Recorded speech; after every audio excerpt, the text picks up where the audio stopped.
30 years of hair, and a quiet moment of change. I never planned to keep my hair long for 30 years. It just happened.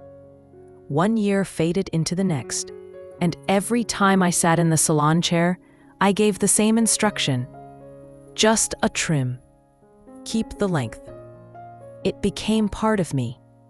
The way I tucked it behind my ears, the way it fell down my back in family photos, the way it covered me when I didn't feel like being seen. But something shifted, not overnight, not with some dramatic breakup or milestone birthday, just gradually. A mirror glance that lingered a little longer, a tug at the ends that felt heavier than before. A quiet question rising in the background of my thoughts. Is this still me? Or just a habit I haven't outgrown? I didn't tell anyone. There was no announcement, no "I'm doing it" moment. Just one quiet Tuesday, a cup of coffee I didn't finish, and an appointment I booked without overthinking. And what happened after surprised even me. Part 1. It wasn't just hair, it was history. For 30 years, my hair had been there through everything. Weddings, births, losses, moves. It had been tied back in hospital rooms, curled for photos, left loose on days I didn't feel like trying. And the strange thing is, I never made a conscious choice to keep it long. It just became part of how I saw myself, how others saw me. People would say, "I love your hair." And I'd smile politely, not knowing what to say. Because it never felt like a style. It felt like default.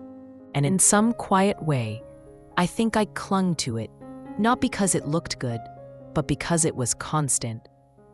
In a world where my kids grew up, my roles changed and my body softened. My long hair felt like proof that something hadn't shifted. But over time, I started to feel disconnected from it. It was still mine, but it no longer felt like me. Part 2. The private decision that no one knew about. I didn't tell anyone I was thinking about cutting it. Not my daughters, not my closest friend, not even my husband, because it wasn't really about them. It wasn't about wanting permission, or opinions, or even support. It was something quiet I needed to do for myself. Without applause, without validation, without performance. I booked the appointment on a random Tuesday. I remember looking at the confirmation on my screen and thinking, so that's it then. Not with fear, not with excitement, just this soft, settled feeling, like closing the final chapter of a very long book. Part 3. Sitting in the chair and what fell with the hair. The salon smelled like lavender and old magazines. I sat down, wrapped in the black cape, and stared into the mirror. It wasn't dramatic. It wasn't some cinematic montage.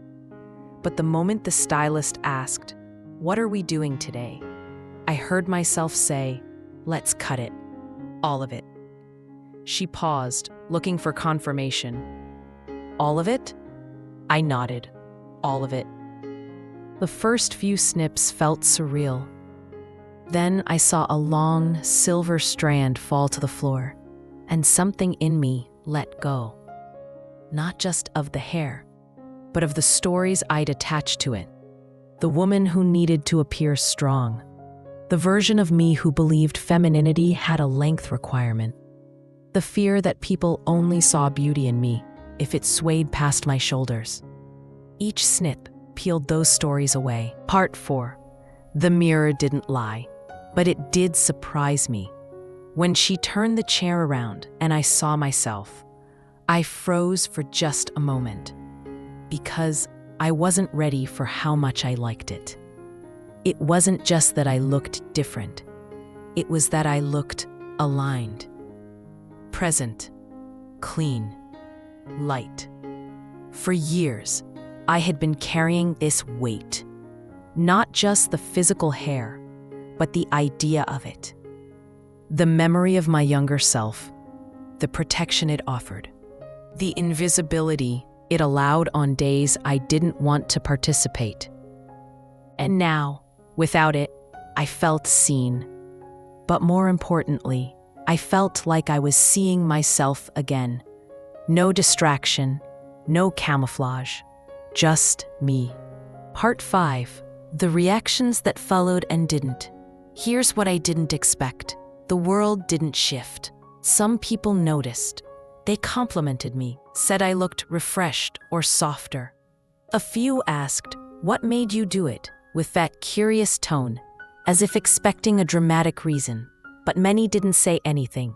They talked about the weather, asked how my garden was doing, and I realized not everything we do for ourselves needs to be understood by others. I didn't cut my hair for a compliment. I didn't do it for approval or transformation. I did it to stop negotiating with the past every morning in the mirror, to stop clinging to something that had quietly become outdated in my life.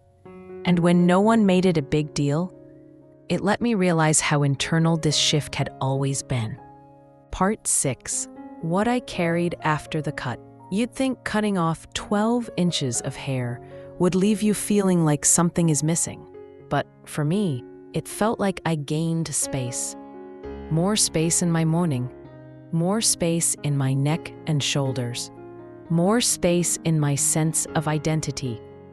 I found myself smiling at my reflection more, not because I looked better, but because I looked honest. And there was a quiet kind of pride in that, in choosing myself, in evolving, not because I had to, but because I was ready. Part 7. The question that lingered. What else have I outgrown? That haircut did something I didn't expect. It made me ask bigger questions. If I've been holding on to this for 30 years, what else have I kept just because it's familiar? Clothes I never wear but feel guilty throwing out. Roles I've played in my family that no longer fit. Stories I've told myself about what a woman my age should or shouldn't do. And that's when I realized sometimes hair is just hair. And sometimes it's a mirror, not of who we are, but of who we've been afraid to stop being. If you're still holding on to your hair or anything else because it feels safer than change, I understand. This isn't about trends. It's not about proving anything. It's not even about feeling brave. It's about listening to that quiet nudge that says, "You've changed." It's okay for the outside to reflect that. You don't have to cut your hair to be free. But maybe if something inside you has been quietly tugging at the idea, maybe it's not just about the hair. Maybe it's about finally letting yourself evolve. And if no one's told you yet, you don't need a reason. You don't need approval. You don't need to explain. You just need one quiet moment. One yes to yourself. That was all it took for me. And here's what I learned. Sometimes the thing we've carried the longest is the thing we were most ready to release. Clothes I never wear but feel guilty throwing out. Roles I've played in my family that no longer fit. Stories I've told myself about what a woman my age should or shouldn't do, but of who we've been afraid to stop being.